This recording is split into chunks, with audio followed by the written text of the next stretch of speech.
Don't let that spider bite you. What is void pop? This is a question I am certain no one has asked at all at any point in time. But I digress.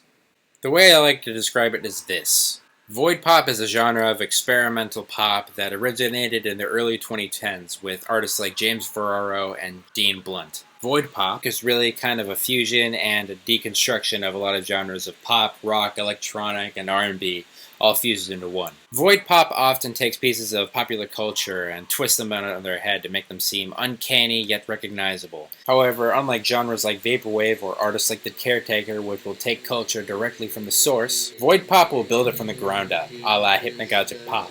However, this doesn't mean that samples are outright outlawed within the genre.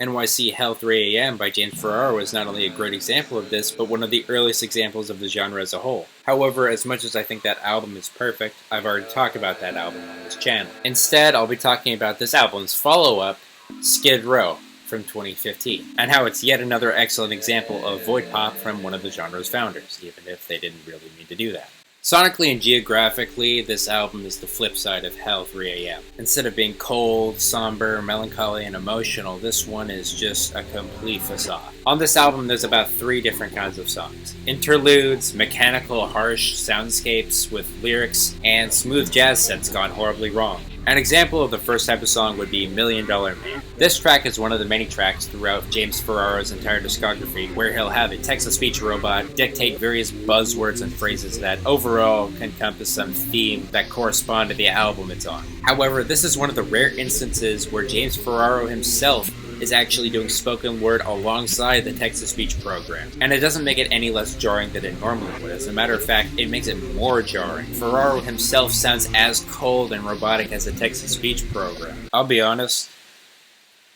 that shit sends f***ing chills down my spine. The next kind of example I've chosen, Thrash and Escalate, which was one of the bigger singles to come out from this album. This song perfectly manages to blend these glitchy drums and vocals and guitars that are drenched from head to toe in reverb and chorus effects. The lyrics detail the facade of golden Los Angeles by taking any stereotypes about it and flipping them into these metaphors that make the heavenly details of Los Angeles seem more like hellish torture. Lines like, "When angels get too much power, I can't lie, I just want the power," illustrate how the rulers of the city of angels have become incredibly power hungry. I also especially love the line, "I saw Christ in the city of schemes. He had a cracked pipe and some ripped jeans." It's a line that, to me, reads as, if Jesus Christ was a homeless person living in Los Angeles, would we even know if he was Jesus Christ? And for the last type of song, I went with To Live and Die in LA.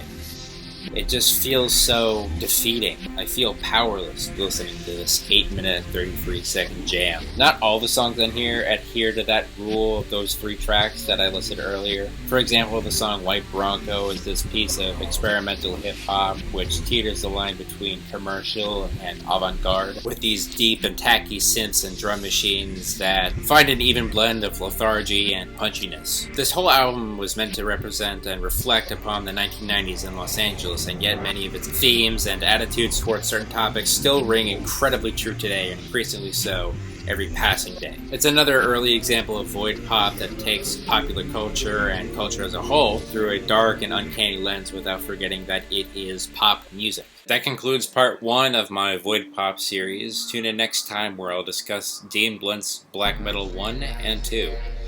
I know I said I'd be discussing Hey What by Low, but to be blunt, I lied to you, because this is my channel and I get to do that.